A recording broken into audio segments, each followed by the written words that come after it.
దేవుని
యొక్క శక్తి ఈ మందిరమంతా నింపబడేది, మనందరూ నింపబడ్డది. ఎందుకు తెలుసా? టుడే దేవుని యొక్క వాక్యం ఏంటో తెలుసా? పరిశుద్ధాత్మ మనకు ఎందుకు అవసరం, మరి వలన పరిశుద్ధాత్మల లాభం ఏంటి చాలా మందికి తెలియదు. పరిశుద్ధాత్మ కేకలేయడం, పరిశుద్ధాత్మ అంటే ఎగరడం, పరిశుద్ధాత్మ అంటే ఏందో అనుకుంటున్నారు. ఇవన్నీ ఒక భాగమే. కానీ టుడే ఈరోజు దేవుని నమ్ముకున్న బిడ్డలలో పరిశుద్ధాత్ముడు ఉంటే మీకు ప్రయోజనం ఏంటి, హల్లెలూయా, లాభం ఏంటి అనే విషయాన్ని మనం ఈరోజు దయచేసి జాగ్రత్తగా దేవుని యొక్క వాక్యాన్ని విందాం. మనం కడవ రోజులు ఉన్నాం. మీకు ఒక విషయం చెప్తాను. నేను చాలామంది పిల్లలు కూడా వాక్యం ఎక్కాలని ఆశపడుతున్నాను, వాక్యం ఎక్కాలని ఆశపడుతున్నాను. ఒక వ్యక్తి, మీకు చాలామంది తెలుసు, పాస్టర్ అమ్మకు కూడా, ఒక వ్యక్తి మన అమరావతి ప్రాంతంలో ఒక వ్యక్తి, గంగాధర్ అనే వ్యక్తి, తనకు మ్యారేజ్ అయిన తర్వాత మరి తన భార్య ఎప్పుడైతే గర్భం ధరించిందో అప్పుడు దుబాయ్ వెళ్ళాడు. దగ్గర 12-14 సంవత్సరాలు అనుకుంటాను. ₹1 పంపలేదట. తర్వాత తన తల్లి నా కుమారుడు రావాలని చెప్పి ఇక్కడి నుంచే కష్టపడి కొన్ని డబ్బులు పంపించారు. ఆయన రావాలి. ప్రార్థన చేస్తుంటే 12-13 సంవత్సరాలకు వచ్చాడు. ఆ గర్భంలో ఉన్న తన కూతురు ఏజ్కి వచ్చి ఫంక్షన్ కూడా అయింది.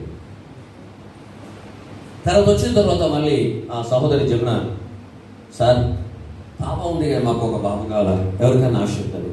మళ్ళీ ప్రార్థన చేసిన అమ్మాయి ఏజ్కి వచ్చింది, ఏమంటే మళ్ళా బాబు పుట్టాడు. వచ్చిన తర్వాత ₹1 సంపాదించాలంటే డబ్బులు పంపి పంపించారు. త్రాగడం, తినడం. ఇడికి వచ్చినాక భయంకరమైన ఒక రోజు కాలు చేతి ప్రాబ్లం వస్తే కూడా ప్రార్థన చేస్తే బాగా 8 మార్లు చెప్పామంటే దేవుని దగ్గర రమ్మని నో. చూడండి, బైబిల్లో మాట ఉంది, 8 మార్లు చెప్పినా కాకపోతే హఠాత్తుగా కాకపోతే దేవుడు ఏమీ చేయలేదు. చాలా మంది అనుకుంటారు. ఇప్పుడు మన మధ్యలో పేపర్ చూసాం, సుబ్రహ్మణ్యం గారు మంచి గాయకుడు, మన క్రైస్తవ చాలా పాటలు పాడాడు. అటు పోయి వస్తాం అనుకున్నాడు. 4 crores 4 కోట్లు ఖర్చు అయినా లాభము వెళ్ళిపోయాడు. ఎవరు వెళ్ళిపోయినాడు కదా, ప్రార్థన చేస్తాను కదా దేవుని చిత్తం. అయితే ఈ వ్యక్తిగత రాత్రి అలా భార్య ఫోన్ చేసి ఏడుస్తుంది.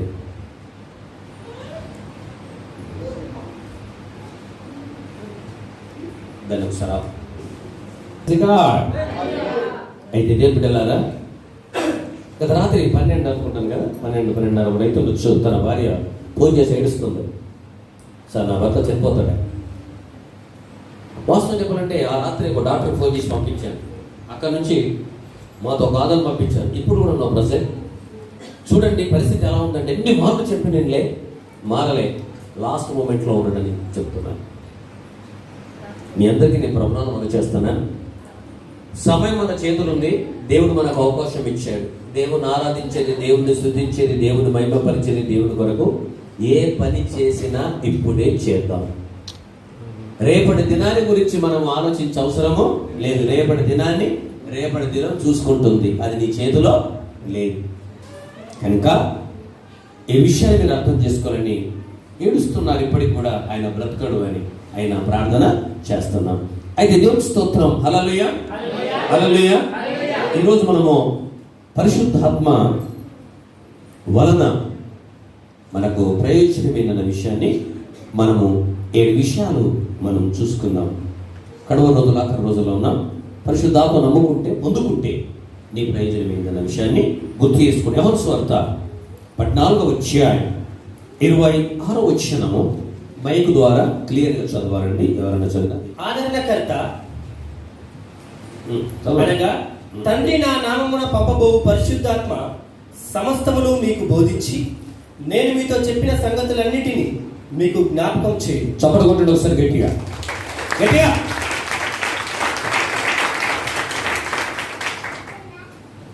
ప్రభుల వారు చెప్పిన విషయాన్ని మీరు అర్థం చేసుకోవాలని నేను ప్రభునామమున మనవి చేస్తున్నాను. నేను మీ యొద్ద ఉండగానే ఈ మాటలు మీతో చెప్పి తిని, ప్రభుల వారు చెప్తున్న విషయం, నేను మీతో ఉండగా ఈ మాటలు మీతో చెప్పి తిని. ప్రభుల వారు చెప్తున్న మాట, ఆదరణకర్త అనగా తండ్రి నా నామమున పంపబో పరిశుద్ధాత్మ. పరిశుద్ధాత్మ అంటే ఎవరో కాదు, యేసు ప్రభువే. తండ్రి ఆయననే, కుమారుడు ఆయననే, పరిశుద్ధాత్ముడు ఆయననే. తండ్రి తన కాలం సమీపించి కుమారుడు పంపించాడు. కుమారుడు తన కాలం సమీపించి ఇప్పుడు మన పరిశుద్ధాత్ముడు యుగ సమాప్తి వరకు మనతో ఉంటాడు. పరిశుద్ధాత్మ వలన లాభం ఏంటి? పరిశుద్ధాత్మ నమ్మే సంఘానికి అయితే లాభం ఏంటి? పరిశుద్ధాత్మను పొందుకుంటే లాభం ఏంటి? పరిశుద్ధాత్మ వలన మనకు వచ్చే ప్రయోజనం ఏంటన్న విషయాన్ని ఈరోజు ప్రభుల వారు ఉన్నట్టుగా మనతో మాట్లాడుతున్నాడు. అయితే ప్రభుల వారు చెప్తున్న మాట ఏంటంటే, నేను మీ యొద్ద ఉండగానే ఈ మాటలు మీతో చెప్తున్నా.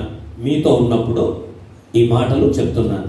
వింటరా వినరా, అంగీకరిస్తారా అంగీకరించరా, అది మీ మీద ఆధారపడి ఉంది.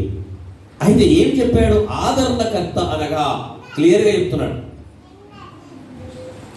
ఆదరణకర్త అనగా తండ్రి నా నామమున పంపబో పరిశుద్ధాత్మ. తండ్రి నా నామమున పంపబో పరిశుద్ధాత్మ. ఎప్పుడు? ఈయన వెళ్ళిన తర్వాత ఆయన నామమున పంపబో పరిశుద్ధాత్మ. అయితే ఇక్కడ అంటున్నాడు, పరిశుద్ధాత్మ సమస్తమును మీకు బోధించి. పరిశుద్ధాత్మ మొదటి లాభం ఏంటండి? చెప్పండి. పరిశుద్ధాత్మ వలన మొదటి ప్రయోజనం ఏంటో తెలుసా?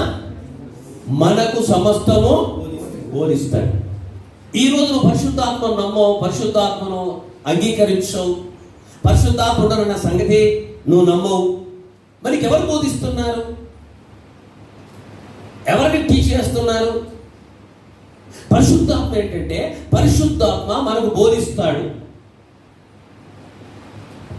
మనకు ఆయన ఈ రోజు మీతో నేను మాట్లాడుతున్నా, నేను కాదు, నాలో ఉన్న పరిశుద్ధాత్మ దేవుడు మీతో మాట్లాడుతున్నాడు. Praise God. Hallelujah hallelujah. మొదటి ఏంటి? మనకు ఆయన బోధిస్తాడు. చదవండి. నేను మీతో చెప్పిన సంగతులన్నిటినీ మీకు జ్ఞాపకం చేయండి. హల్లెలూయా హల్లెలూయా. గట్టిగా చప్పట్లు కొట్టండి. ఎంత ఆనందంగా కొట్టాలంటే, ప్రభుల వారి లోకములో ఉన్నప్పుడు మనకి ఏ సంగతులు ఆయన బోధించాడో, ఏ సంగతు మనకు చెప్పాడో, నీకు గుర్తుండాలన్నా, నీకు తెలియాలన్నా, నీకు కావలసింది ఏమంటాడు ఇక్కడ? పరిశుద్ధాత్మ నీకు అవసరము. ఆ పరిశుద్ధాత్ముడు నీకు బోధిస్తాడు. ఆ పరిశుద్ధాత్ముడు నీలో ఉండి ఏదైతే ప్రభుల వారు మనకు బోధించి వెళ్ళాడో, ఈ పరిశుద్ధాత్మ గ్రంథంలో ఏదైతుందో నీకు స్పష్టంగా ఏది మరుగు చేయకుండా నీకు జ్ఞాపకం చేస్తాడు. చూడండి ఏమన్నాడు మళ్ళీ దేవుడి? ఆ పరిశుద్ధాత్మ మీకు పరిశుద్ధాత్మ సమస్తమును మీకు బోధించి. ఏది దాచకుండా. నువ్వు పరిశుద్ధాత్మ లేదనుకో, నీకేం తెలియదు. పరిశుద్ధాత్ముడు సమస్తం బోధించి నేను మీతో చెప్పిన సంగతులన్నిటినీ మీకు జ్ఞాపకం చేస్తాడు. మీకు జ్ఞాపకం చేస్తాడు. నీ ప్రార్థన నేర్పుతాడు. దేవుడితో ఎలా మాట్లాడాలని నీకు నేర్పిస్తాడు. రాబోయే రోజులు, రాబోయే పరిస్థితులు, ఇలాంటి పరిస్థితుల్లో నీకు అన్ని గుర్తు చేస్తాడు. ఎక్కడ లేఖనం దాగిందో నీకు చెప్తాడు. లేఖనంలో ఏముందో నీకు చెప్తాడు. నీకు చెప్పాలంటే, నువ్వు తెలుసుకోవాలంటే యు నీడ్ హోలీ స్పిరిట్. నీకు పరిశుద్ధాత్మ అవసరం. నీ పరిశుద్ధాత్మ అవసరం, పొందుకోవడం అవసరం, మాట్లాడడం అవసరం, భాషలు మాట్లాడడం అవసరం. భాషలతో మాట్లాడేవాడు రిక్కరాబ నిక్కొల్లు రాబా శిఖర్ రంద ఎవరితో మాట్లాడుతుందో తెలుసా? ఈ లోక మనుషులతో కాదు, స్పష్టంగా దేవునితో మాట్లాడుతున్నాడు. ఏ వ్యక్తి అయితే దేవునితో మాట్లాడతాడో, ఏ వ్యక్తి అయితే పరిశుద్ధాత్మలో ఉంటాడో ఈ లోకంలో వారి జనానికి అర్థము కాడు. నా ప్రియ సోదరి సోదరులారా, నా ప్రియ ఆత్మీయ బిడ్డలారా, ప్రభువునికి మనం చేస్తున్నాడు. ఆయన బోధిస్తాడు, సమస్తను గుర్తు చేస్తాడు, తర్వాత శాంతిని మీకు అనుగ్రహించి వెళ్ళి. హల్లెలూయా. ఇందులో పరిశుద్ధాత్మ వలన మనకుండే ప్రయోజనాలు మనం గుర్తు చేసుకుంటే, ఇక్కడ ఆయన సమస్తం మీకు బోధిస్తాడు, మీతో చెప్పిన సంగతులని జ్ఞాపకం చేస్తాడు, శాంతిని మీకు అనుగ్రహించి వెళ్ళొచ్చు అని ఇక్కడ ఏమంటుంది కింది వచనంలో చూడండి. నా శాంతినే మీకు అనుగ్రహించుచున్నాను, లోకం ఇచ్చినట్టుగా నేను మీకు అనుగ్రహించలేదు. లోకం ఇచ్చినట్టు మీకు ఇచ్చడం లేదు. మీ హృదయమును కలవరపడనీయకుడి, మీ హృదయమును కలవరపడనీయకుడి, వెరవనీయకుడి. నేను వెళ్ళి, ప్రపంచమంతా కూడా భయంకరమైన పరిస్థితిలో ఉంది, కానీ దేవుడు చెప్తున్నాడు మీ హృదయమును కలవరపడనీయకుడి. ఈ ప్రవచనం నెరవేరిందా లేదా? ప్రపంచమంతా కలవరతో ఉందా లేదా? ప్రపంచమంతా బాధపడుతుందా లేదా? ఎప్పటికి ఏ సమయంలో మరణం వస్తుందో అది లేదా? బైబిల్ గ్రంథంలో ఉంది, పొలాలు ఉన్నవాడు పొలం ఎత్తబడదు, ఇంట్లో ఉన్నవాడు ఇంట్లో ఎత్తబడు, మిద్ద మీద ఎత్తబడదు అనేది బైబిల్లో. మీ హృదయం కలవరపడనీయకుడి. ఎందుకో? పరిశుద్ధాత్మ టీచ్ చేస్తున్నాడు, పరిశుద్ధాత్మ మీతో మాట్లాడుతున్నాడు, పరిశుద్ధాత్మ దేవుడు నడిపిస్తున్నాడు. పరిశుద్ధాత్మ మీకు ఏముందో ఈ పరిశుద్ధ గ్రంథంలో ఆయన దేవుడి గురించి ప్రతి విషయం మీకు బోధిస్తున్నాడు. ఇక రాబా నిక్కొల్లు రాబా శిఖర్ రంద నాబాని. My dear sister, my dear brother, నేను వెళ్ళి మీ వద్దకు వచ్చేదానని మీతో చెప్పిన మాట మీరు వింటిరి కదా. తండ్రి నాకంటే గొప్పవాడు కనుక. హల్లెలూయా, హల్లెలూయా, హల్లెలూయా, హల్లెలూయా. ఈ రోజు మీకు అర్థమయ్యే స్థితిలో పరిశుద్ధాత్మ దేవుడు మాట్లాడుతున్నాడు. పరిశుద్ధాత్మ అంటే కొందరు గంతులు వేస్తారు, అందరు గంతులు లేరని కాదు. ఎన్నో రకాలుగా పరిశుద్ధాత్ముడు వాడుకుంటాడు. సంఘంలో ప్రతి వారు పరిశుద్ధాత్మను పొందుకోవాలి. పరిశుద్ధాత్మ పొందుకుని అందరూ మీ ఇళ్లలో పరిశుద్ధాత్మ ప్రతి ఒక్కరు. ఎందుకంటే పరిశుద్ధాత్మను పొందుకుంటే, పరిశుద్ధాత్మను ఆనందిస్తే ఈ విషయాలు పరిశుద్ధాత్ముడి జ్ఞాపకము చేస్తాం. మొదటి లాభం. నెంబర్ 2, యోహాను సువార్త 15వ అధ్యాయం 26వ వచనంలో ఒక మాట, 26వ వచనంలో ఒక మాట. తండ్రి యొద్ద నుండి, ఇక్కడ జాగ్రత్త వినండి. హల్లెలూయా, హల్లెలూయా. అమ్మా, కడవరి రోజుల్లో ఈ వాక్యం మీరు విని మీరు పొందకపోతే, మీరు నేర్చుకోకపోతే లాభము లేదు.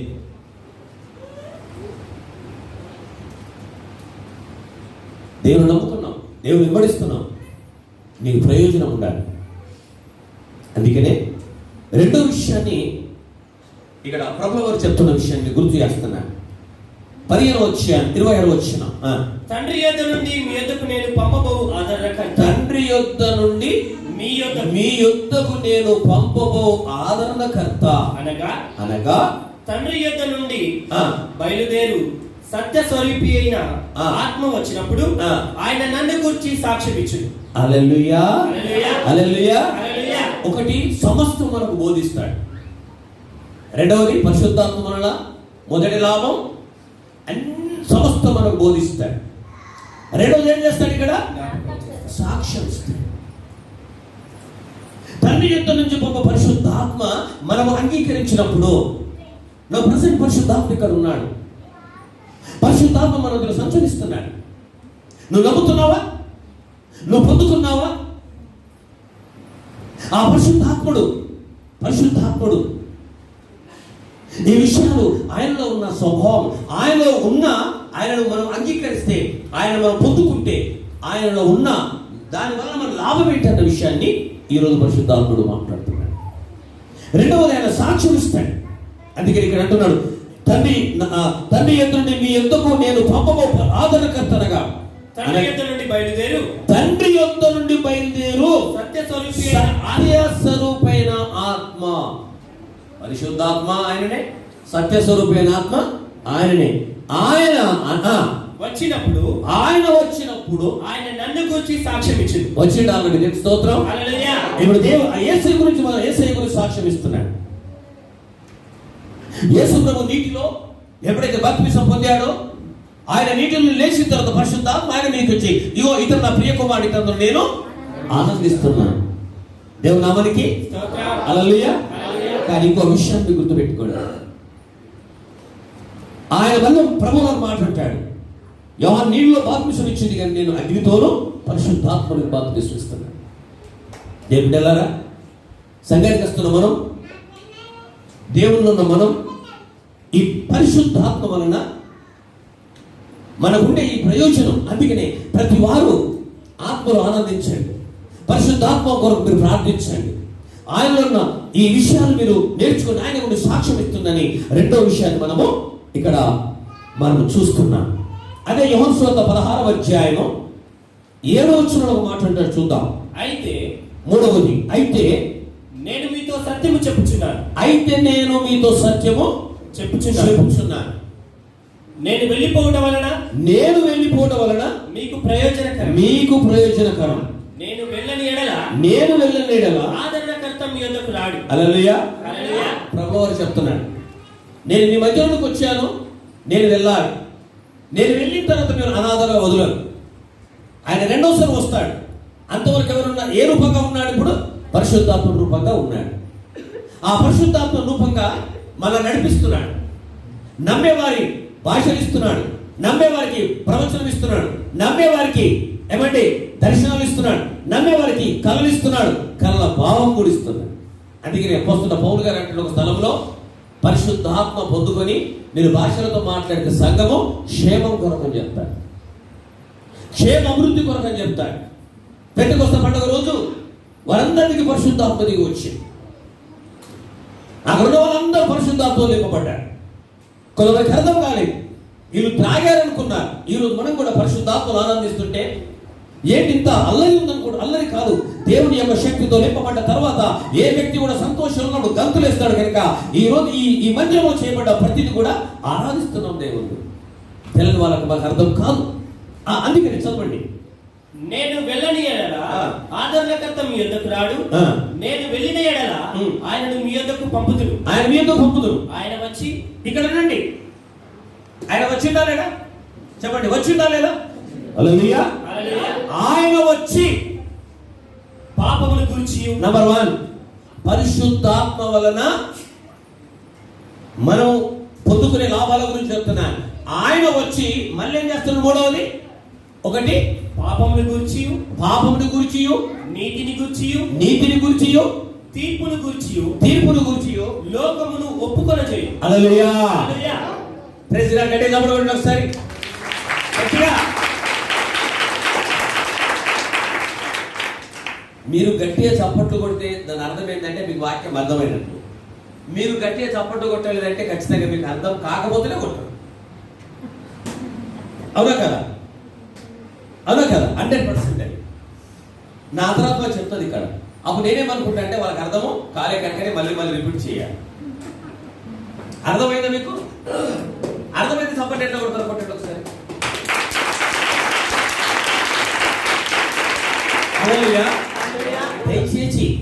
దయచేసి చెప్తున్నాను, పరిశుద్ధాత్మ వలన ఇక్కడ ఆయన వచ్చి పాపముల గురించి, ఒకటి మన పాపలు మనకు అర్థం కావు. మనం చేస్తున్న రివిక ఏమున్నది? నువ్వు నిజంగా చాలా ఎక్కడెక్కడో చూస్తున్నావు.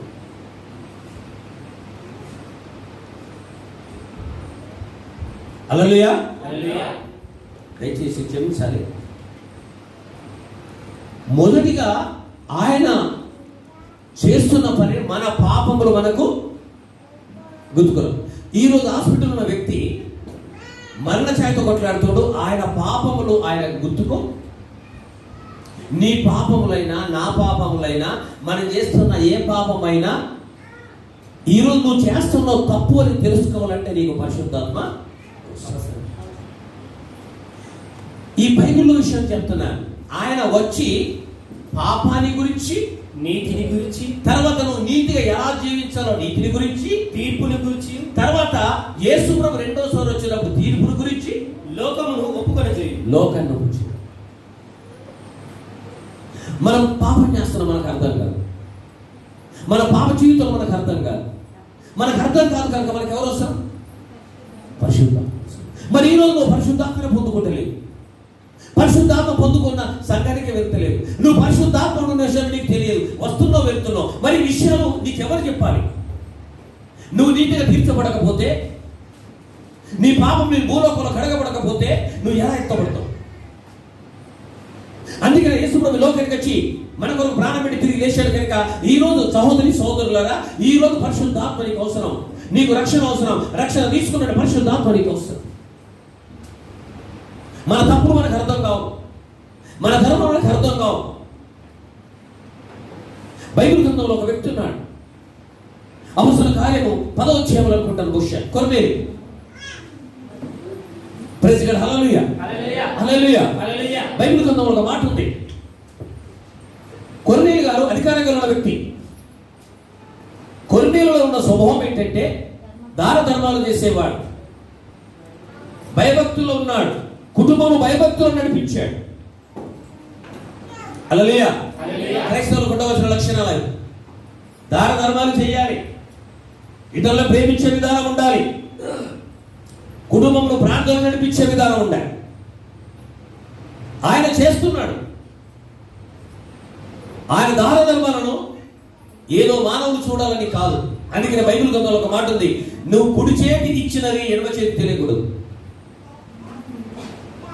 నువ్వు దేవుడికి ఎంత ఇస్తున్నావు, ఏమిస్తున్నావు, దేవుడి కొరకు ఏం చేస్తున్నావు, దేవుడి లెక్కలో ఉంది. హల్లెలూయా హల్లెలూయా. ఎవరో మెచ్చుకోవాలని, అయ్యగారు మెచ్చుకోవాలని, ఎవరో మెచ్చుకోవాలని చేసినావు అనుకోండి, దేవుడు మెచ్చుకోడు. దేవుడు మెచ్చుకోవాలని చేసినావు అనుకోండి, నీకు అన్ని ఆశీర్వాదాలు వస్తాయి. Hallelujah praise God. ఈయన చేసే దాన ధర్మాలు ఎవరు చూస్తున్నారు? దేవుడి. మనం చేసే మంచి పనులు దేవుడు చూస్తాడు, మనం చేసే చెడు పనులు దేవుడు చూస్తాడు. నీవనుకుంటుండొచ్చు, నేనేం చేసినా దేవుడు చూస్తున్నాడు. అన్ని చూస్తాడు. ఈ మందిరంలో ఏ ఆలోచనతో ఉన్నావు, ఏ ఆలోచనతో కూర్చున్నావు, వాక్యం వింటున్నావో వింటలేదా, నీకు స్వస్థత కావాలని ఉందా లేదా, అన్ని విషయాలు దేవుడిని చూస్తున్నాడు. విచిత్రం ఏంటంటే ఆయన ఏమండి, ఆయన చేస్తున్న దాన ధర్మాలు ఎవరు దాన ధర్మాలు చేస్తున్నారు? ఎవరు చూశారు? దేవుడు చూసి దేవదూతను వాళ్ళ ఇంటికి పంపించాడు. హల్లెలూయా. అర్థమవుతుందా మీకు? ఈ రోజుల్లో చాలా మంది పేర్లకో ప్రతిష్టలో చేస్తుండొచ్చు, కానీ ఇక్కడ కొర్నేలి చేసిన దాన ధర్మాలు దేవుడి సన్నిధిలోకి చేరి దేవుడు స్వయంగా దేవదూతను పంపించాడు. దేవదూతను పంపించి, కొర్నేలి అయ్యా, నువ్వు చేసిన దాన ధర్మాలు దేవుడి సన్నిధిలో చేరినాయి కనుక ఈరోజు దాన ధర్మాలు చేస్తున్నావా? ఏం చేస్తున్నావు? నీ దాన ధర్మం చూస్తాడు. నువ్వేం చేస్తున్నావు మొత్తం ప్రభు చూస్తున్నాడు. కొంతమంది చెయ్యరు, చేసిన వాళ్ళు చెయ్యని ఆ రకం జనాలు కూడా ఉంటారు. అందుకనే హల్లెలూయా హల్లెలూయా హల్లెలూయా. అయితే కొర్నేలికి రక్షణ ఉందా? లేదు. కొర్నేలి కూడా మనకి రక్షణ లేదు, కానీ ఆయనలో ఉన్న మంచితనాన్ని దేవుడు చూశాడు. హల్లెలూయా హల్లెలూయా. మరి ఈరోజు రక్షణ పొందిన మనతో దేవుడు ఎన్నిసార్లు మాట్లాడాడు? ఏమండి, కొర్నేలికి రక్షణ లేదు, దేవదూతను పంపించాడు. మనం రక్షణ తీసుకున్నాం, మన దగ్గరికి ఎన్నిసార్లు దేవుడు వచ్చాడు, దేవదూతలు వచ్చాడు. ఎందుకు రారో తెలుసా? ఆయన దగ్గరికి ఎందుకు వచ్చారో తెలుసా? మనం చేసేది ఇతరులు మనల్ని చూసి మెచ్చుకోవాలని గ్రేట్ అన్నారు. మన పేర్ల కొరకు, మన ప్రతిష్టల కొరకు. కొర్నేలి మాత్రం తన దాన ధర్మం చేస్తూ వెళ్తున్నాడు. అది ప్రభు దృష్టిలో పడ్డది. నా ప్రియ సోదరి సోదరులారా, ఈరోజు ఏం చేస్తున్నా ప్రభు దృష్టి నీ మీదకి రావాలి, నీ కుటుంబం మీదకి రావాలి. అప్పుడు ఆ కుటుంబం ఆశీర్వదించబడుతుంది. హల్లెలూయా. ఏ మంచి పనైనా దేవుడు చూస్తున్నాడు. అయితే అప్పుడు కొర్నేలికి దేవుడు ఒక సలహా ఇస్తాడు. ఏంటో ఆ విషయం చెప్తాడు. కొర్నేలి, నీ దాన ధర్మాలు దేవుడి దగ్గరికి వచ్చినాయి కనుక నువ్వు చేయవలసిన ఒక పని ఉంది. కొర్నేలికి తెలియదు బాప్తిసం ఏంటో తెలియదు, రక్షణ ఏంటో తెలియదు. చాలా మంది మన గుడికి వస్తాం, దాన ధర్మాలు చేస్తాం, మంచి ఒకటి మన కొదువ ఉంది. కొర్నేలి అంటే నీకు ఒక కొదువ ఉంది. పేతురు ఎవరింట్లో ఉన్నాడు? చర్మకారుడైన సీమోను ఇంట్లో ఉన్నాడు కనుక నీవు అక్కడికి నీ బిడ్డలను పంపించి ఆయన నీ దగ్గరికి తీసుకొని వచ్చి, ఏమండి, ఆయన ద్వారా నువ్వు వాక్యం విని నీవు నీ కుటుంబం రక్షణ పొందమని చెప్తాడు. దానాలు చేస్తున్నావు, కానుకలు ఇస్తున్నావు, దశభాగాలు ఇస్తున్నావు, ముఖమాలు ఇస్తున్నావు, గుడికి వస్తున్నావు, కానీ ఏమి లేదు. రక్షణ నేను రక్షిస్తుంది, రక్షణ నిన్ను కాపాడుతుంది. నీ దాన ధర్మాలు మంచియే, కానీ నీకు ఒకడు కొదువ ఉంది. ఆయన తీసుకొని వచ్చి అక్కడ ఆయనతో దేవుడు దర్శనమిచ్చి మాట్లాడుతున్నాడు. ఎల్లుమని ఆయన వచ్చి వీరింటిలో దేవుని యొక్క వాక్యం బోధించి కుటుంబం మొత్తం రక్షింపబడ్డది. Praise God. హల్లెలూయా. హల్లెలూయా. ఒక విషయం గుర్తుపెట్టుకోండి, దాన ధర్మాలు దేవుడు చూస్తున్నాడు, కానీ అందులో ఆ కుటుంబానికి రక్షణ లేదు. ఈరోజు నీ జీవితంలో రక్షణ పొందని వ్యక్తి ప్రార్థన దేవుడు విన్నాడు, దాన ధర్మాలు రక్షణ పొందిన తర్వాత నువ్వు దేవుడి కొరకు ఏం చేస్తున్నాడు? దేవుడు నీ కొరకు ఏం చేసిండో ఆలోచించు. మీరు దేవుడి కొరకు ఏం చేస్తున్నారు? దేవుడి కొరకు ఏమి చేసినా అది నీ కొరకు దాచబడ్డది. పరిశుద్ధాత్మ దేవుడు ఈరోజు మాట్లాడుతున్నాడు. ఆదరణకర్త నిన్ను చూస్తున్నాడు, ఆదరణకర్త నీ కొరకు ఉన్నాడు అన్న విషయాన్ని నువ్వు ఈరోజు మర్చిపోకూడదని నేను ప్రభువును మనవి చేస్తున్నా. దేవుడు చెప్పిన ప్రకారం కొర్నేలి విన్నాడు, అతను తీసుకొని వచ్చాడు. ఏమండి, కుటుంబం సైతము రక్షింపబడ్డట్టు మనం బైబిల్ గ్రంథంలో చూస్తున్నాం. దేవుడు బిడ్డలారా, ఎంతో మంది మందిరానికి వస్తున్నాం రక్షణ లేకుండా, కడవ రోజుల్లో ఉన్నాం. రేపటి దినం ఏం జరుగుతుందో మీకు తెలియదు. ఈ రోజు నువ్వు రక్షణకు సిద్ధపడు. ఏమైనా బిడ్డలారా, ఎంతోమంది రక్షణ లేదు, సిద్ధపడండి, రక్షణ పొందండి. తర్వాత నువ్వు దేవుడి కొరకు ఏం చేయాలని దాన ధర్మం ఇప్పుడే చేయి. నువ్వు కళ్ళు మూసిన తర్వాత నీ దాన ధర్మం నువ్వు చేయలేవు, నువ్వు వాటిని చూడలేవు. కానీ ఒకరోజు దేవుడు అడుగుతాడు, ఆయన చూస్తుందన్న విషయం నీకు అర్థమైంది, నువ్వు దేవుడి కొరకు ఏం చేస్తున్నావు అన్న విషయం నీకు అర్థమైంది. అయితేనే కొర్నేలి దగ్గరికి దేవదూతలు వెళ్ళినట్టు మనం చూస్తున్నాం. నా సోదరి సోదరులారా, ఈ విషయం మీరు అర్థం చేసుకొని నేను ప్రభువును నేను మనవి చేస్తున్నాను. అందుకనే ఈ యోహాను సువార్త మరి 16:17 వచనంలో ఏమన్నాడు? పాపాన్ని గురించిను నీతిని గురించిను తీర్పును గురించి పరిశుద్ధాత్మ మనకు బోధిస్తాడు. నువ్వు పరిశుద్ధాత్మను పొందుకొని నువ్వు ఆరాధన చేస్తే, దేవుణ్ణి ఆరాధిస్తే, ఆ పరిశుద్ధాత్మ నీ మీదకి వచ్చి నీలేమన్నా తప్పులుంటే నీ గుర్తు చేస్తాడు. నువ్వు నీతిగా ఎలా బ్రతకాలో నీకు చెప్తాడు. రాబోయే రోజుల్లో ప్రభు ఎప్పుడు వస్తాడు, తీర్పు దినాన్ని గురించి నీకు చెప్తాడు. అందుకే ఈ విషయాన్ని తెలియాలంటే ప్రపంచంలో ఎవరికి తెలియదు కనుక కేవలం నువ్వు దేవుని మందిరానికి వచ్చి నువ్వు దేవుని వాక్యాన్ని పరిశుద్ధాత్మ ఎప్పుడైతే పొందుకుంటావో ఆ పరిశుద్ధాత్మ నీకు సాయం చేయడానికి సిద్ధంగా ఉన్నాడు. ఇంకా రావాలి. Praise God. హల్లెలూయా. హల్లెలూయా. పాపం ఏంటో, నీతి ఏంటో, ఆయన తీర్పు ఏంటో, ఆయన ఎప్పుడు వస్తాడో నీకు బోధించడానికి సిద్ధంగా ఉన్నాడు కనుక నువ్వు పొందవలసింది ఒకటే, ఆయనను నమ్ము, విశ్వాసించి ఆ పరిశుద్ధాత్మను పొందుకో. అపొస్తలుల కార్యం 2వ అధ్యాయంలో కొన్ని విషయాలు మీరు చూడండి ఒకసారి. అపొస్తలుల కార్యం 2వ అధ్యాయం ఒకసారి ఓపెన్ చేయండి. అందులో మొదటి నుంచి కొన్ని విషయాలు చదవండి దయచేసి, తొందరగా ప్లీజ్. పెంతెకోస్తు పండగ దినం వచ్చినప్పుడు, ఒక రోజు పెంతెకోస్తు పండగ దినం వచ్చి అందరూ ఒక చోట కూర్చున్నారు. అప్పుడు వేగంగా వీచు బలమైన గాలి ఒకటి, ఒక ధ్వని ఆకాశం నుండి హల్లెలూయా హల్లెలూయా అకస్మాత్తుగా వారు కూర్చుండి ఉన్న ఇల్లంతయు నిండెను. హల్లెలూయా. మరియు అగ్ని జ్వాలల వంటి నాలుకలు విభాగింపబడినట్టుగా వారికి కనబడి వారిలో ఒక్కొక్కటి మీద వ్రాలగా అందరూ పరిశుద్ధాత్మతో నిండిన వారై ఆ ఆత్మ వారికి వాక్ శక్తి అనుగ్రహించిన కొలది అన్య భాషలతో మాట్లాడసాగిపోయారు. హల్లెలూయా. పరిశుద్ధాత్మ వారికన్నా రెండంతల శక్తిని మీకు రావాలి. వారి భాషలతో నువ్వు మాట్లాడాలి, వారి దర్శనాలు నువ్వు దర్శనాలు చూడాలి. నీకు అవసరం. ఆ ఉన్న వారికి అర్థం కాలేదు, నా ప్రియ సోదరి సోదరులారా, రక్షణ పొందిన వారి మీకు పొందడం అందరి మీకు వచ్చింది. వారందరూ కూడా భాషలతో మాట్లాడినట్టు మనం చూస్తాం. ఎన్ని సంవత్సరాలు ప్రభువుని నమ్ముకొని దేవుని దగ్గరికి వస్తున్నాం. ఎప్పుడైనా పరిశుద్ధాత్మ కొరకు ఏడ్చావా? పరిశుద్ధాత్మ కావాలని ఏడ్చావా? నువ్వు పరిశుద్ధాత్మ ఇంటికి తీసుకెళ్ళావా? పరిశుద్ధాత్మ నీ కుటుంబానికి తీసుకెళ్ళావా? పరిశుద్ధాత్ముడా నువ్వు ఎలా ఉంటావో, పరిశుద్ధాత్ముడా నాలోనికి రా, నాలోనికి వచ్చి నువ్వు బోధించు, నాలోనికి వచ్చి నువ్వు నడిపించు అని ఎప్పుడైనా పరిశుద్ధాత్మ వరకు నువ్వు ఏడ్చావా? బైబిల్లో మాట ఉంది తెలుసా, పరిశుద్ధాత్మని దుఃఖపరచు. పరిశుద్ధాత్మను పొందుకున్న తర్వాత నువ్వు పరిశుద్ధాత్మకు వ్యతిరేకంగా మాట్లాడితే, నువ్వు పరిశుద్ధాత్మ వ్యతిరేకంగా నువ్వు జీవిస్తే, పరిశుద్ధాత్మ నీలో ఉంటాడు, నీలో ఒక పక్క కూర్చొని ఏడుస్తాడు. ఎందుకు తెలుసా? నా సహోదరి నువ్వు నన్ను అర్థం చేసుకుంటాడు, నా సోదరుడా నువ్వు నన్ను అర్థం చేసుకుంటాడు. అందుకే బైబిల్ గ్రంథం చెప్తుంది, పరిశుద్ధాత్ముడు దుఃఖపడతాడు, పరిశుద్ధాత్ముడు బాధపడతాడు, పరిశుద్ధాత్ముడు ఏడుస్తాడు. ఇంకో మాట కూడా ఆఖరిలో, తండ్రి కుమారుడు దేశించిన క్షమాపణ ఉంది, కానీ పరిశుద్ధాత్మ విషయంలో ఏ ఒక్క విషయం మాట్లాడినా నీకు పాప క్షమాపణ లేదు.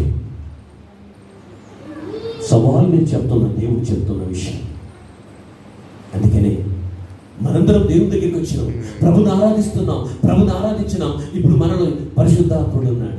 ఎప్పుడైతే నువ్వు అనవసరమైన మాటలు మాట్లాడతావో, అనవసరం ఆలోచనతో ఉంటావో, అనవసరములు జీవిస్తావో, ఆయన నీలో ఉండి బాధపడతాడు, నీలో ఉండి దుఃఖపడతాడు, ఏడుస్తాడు. అబ్బా అయ్యా, పరిశుద్ధాత్మను ఏడిపేయడానికి కాదు, పరిశుద్ధాత్మ మనకు లాభాలు ఉన్నాయి, పరిశుద్ధాత్మ వలన మనం జీవిస్తాం, పరిశుద్ధాత్మ వలన మనము దేవునితో మాట్లాడగలుగుతాం. దయచేసి ఇంతవరకు నువ్వు అనాలోచనగా ఉన్నాయేమో, మందిరంలో పరిశుద్ధాత్మ పొందుకొని బయటికి వెళ్ళిన తర్వాత నీ ఇష్టం వచ్చిన మాట్లాడుతున్నాయేమో, నీ ఇష్టం వచ్చిన ప్రవర్తన జీవిస్తున్నాయేమో. ఈరోజు మనం మారుదాం, లేదా ఈ ప్రపంచంలో ఎవరు కూడా కాపాడేవారు ఉన్నారు. హల్లెలూయా, హల్లెలూయా, హల్లెలూయా. ఆయన చదువు, అందరూ పరిశుద్ధాత్మతో నిండిన వారై, అందరూ పరిశుద్ధాత్మతో నిండిన వారై, ఆ ఆత్మ వారికి ఆ ఆత్మ వారికి శక్తి అనుగ్రహించిన కొలది. ఏమండి, పరిశుద్ధాత్మతో నింపుంటే ఇంకో మొదటి ప్రయోజనం ఏంటో తెలుసా? వాళ్ళందరూ పరిశుద్ధాత్మతో నిండిన తర్వాత వాళ్ళకి ఏం జరుగుతుంది? వాక్ శక్తి అనుగ్రహించిన కొలది, వాక్ శక్తి, మాట్లాడే శక్తి అనుగ్రహించిన కొలది అన్య భాషలతో మాట్లాడసాగింది. ఏం చేసేదమ్మా? అన్న భాషలతో నిరంతర లేచి నిలబడి ఒకసారి. ఈరోజు మనం ఏ విషయం మాట్లాడుతున్నాం చెప్పండి? ఏ విషయం? పరిశుద్ధాత్మ విషయం. వాళ్ళందరూ ఎక్కడ కూర్చున్నారు? వాళ్ళు ఒక రూమ్లో. వాళ్ళు ఏం చేస్తున్నారు? దేవుణ్ణి ఏమొచ్చింది వారి మీదకి? వాళ్ళు ఏం చేశారు? మనం ఎక్కడ ఉన్నాం ఇప్పుడు? మరి మనం వాళ్ళకన్నా ఎక్కువ ఆత్మ పొందుకొని భాషలు మాట్లాడాలో వద్దా? ఏమండి? ఏ భేదం లేదు. అందరి మీదకి పరిశుద్ధాత్మలు వస్తాయి, అందరి నోటికి భాషలు వస్తాయి. పరిశుద్ధాత్మ ఎవరైతే నమ్ముతున్నారో, సంఘానికి వచ్చారో, వారిలో పరిశుద్ధాత్ముడు ఉన్నాడు. అర్థమైందా మీకు? మనం పరిశుద్ధాత్మ గల సంఘానికి వచ్చాం, మనం పరిశుద్ధాత్మ నమ్ముతున్నాం. నమ్మినప్పుడే ఆయన మీలోనికి వచ్చాం. ఆయన మీలో ఉన్న తర్వాత భాషలు ఉన్నాయా లేవా? ఎక్కడ ఉన్నాయి? మీలో ఉన్నాయి. మీరు ఏం చేయాలి ఇప్పుడు? దాన్ని బయటికి. ఎందుకు మీరు బయటికి తీస్తలేరంటే, మీరు ఎంతకాలం బయటికి తీయారో మీతోనే అర్థమైపోతుంది. దేవుడు అడుగుతాడు ఒకరోజు, నీకు దర్శనాలు ఇచ్చాను, భాషలు మాట్లాడే శక్తిని ఇచ్చాను, ఎందుకు నువ్వు మాట్లాడాలి? చాలా మంది ఏమంటారు, ఇంకా నాకు వస్తలేదు. అసలు ఎందుకంటే ఆల్రెడీ ఉన్నాయి. ఉన్నాయా లేవా? పరిశుద్ధాత్మ నమ్మిన ఎవరి చేతులు ఏమంటారు ఒకసారి? అందరం పరిశుద్ధాత్మ నమ్మినాం. పరిశుద్ధాత్మ మనలో ఉన్నాడా లేడా? మరి పరిశుద్ధాత్మతో ఈ లక్షణాలు ఉంటాయా? ఉన్నాయా? మరి ఉన్న తర్వాత బయటికి ఎందుకు తీస్తలేదు? నేను ప్రార్థన చేస్తాను. మళ్ళీ చెప్తున్నా, యేసు ప్రభు రెండో రాకడ గురించి కూడా పరిశుద్ధాత్మ పొందుకున్న వాళ్ళకు బయలుపరుస్తాడు. సరే, ఎంతమందికి మీకు ఆసక్తి ఉందో ఈరోజు పరిశుద్ధాత్మ వల్ల లాభాలు ఏంటన్న విషయాన్ని చెప్తాను. అందరు కళ్ళు మూసుకోండి ప్లీజ్. మీ హృదయం మీద 2 నిమిషాలు మాస్క్ తీసేసుకోండి, ఏం కాదు. 2 minutes. ఎవరికి భాషలు అవసరం ఉన్నాయి? ఇది దేవుని పరిశుద్ధాత్మ నింపుదల సమయం. నీ ఈ సమయంలో అనాలోచన నీ జీవితంలో మీకు పరిశుద్ధాత్ముడు రావడం మీకు తెలియదు. ఒక నామ క్రైస్తవుడిగానే చనిపోతాం, ఒక నామ క్రైస్తవుడిగా లోకం నుంచి వెళ్ళిపోతాం. నీవు ఆ విధంగా వెళ్ళిపోవడం దేవుడికి ఇష్టమో లేదు. నేను దేవుడిని అడుగుతున్నాను, పరిశుద్ధాత్ముడు మనందరిలో ఉన్నాడు. దేవుడిని మీ నోటికి భాషలు ఇవ్వాలనుకుంటున్నాడు. నీవు ఇంకా అంటున్నావు, ఇక్కడ భాషలు ఇవ్వాలనుకుంటున్నాడు. ఇదిగో నీకు దర్శనం ఇవ్వాలనుకుంటున్నాడు. ఇదిగో నీ ప్రవచనం ఇవ్వాలనుకుంటున్నాడు. సమక్షేమం కొరకు నీకు అవసరం. ఇదిగో పేతురు వారి మీద చేతులుంచినప్పుడు పరిశుద్ధాత్మ దిగి వచ్చిన ప్రకారం ఇదిగో పరిశుద్ధాత్మ శక్తి మనందరి మీదకి వస్తున్నాడు. పరిశుద్ధాత్మ బలం మనందరి మీదకి వస్తుంది. పరిశుద్ధాత్మ శక్తి మనందరి మీదకి వస్తుంది. ఇదిగో ఇదిగో దేవుని భాషలు నోరు తెరవండి, తెరవండి. ఎవరికి వెళ్ళారా? నోరు తెరవండి.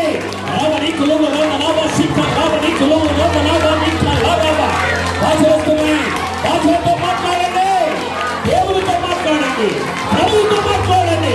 పరిశుద్ధాత్మని మన బలవంతం చేసిన కొంతమంది నోరిప్పలేరు. నోరిప్పండి.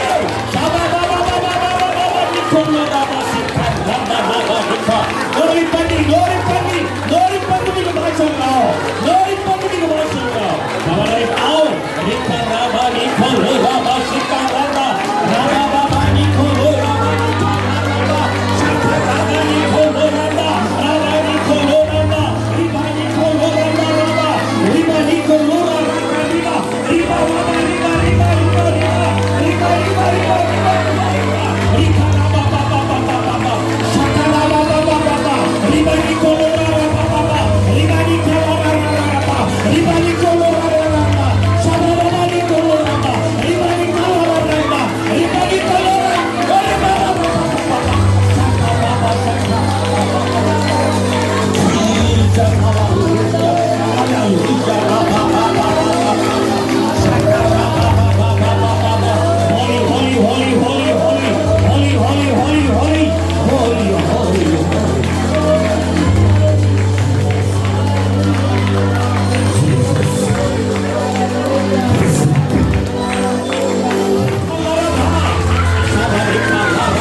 చేసిన తండ్రి నీకు వందనాలయ్యా.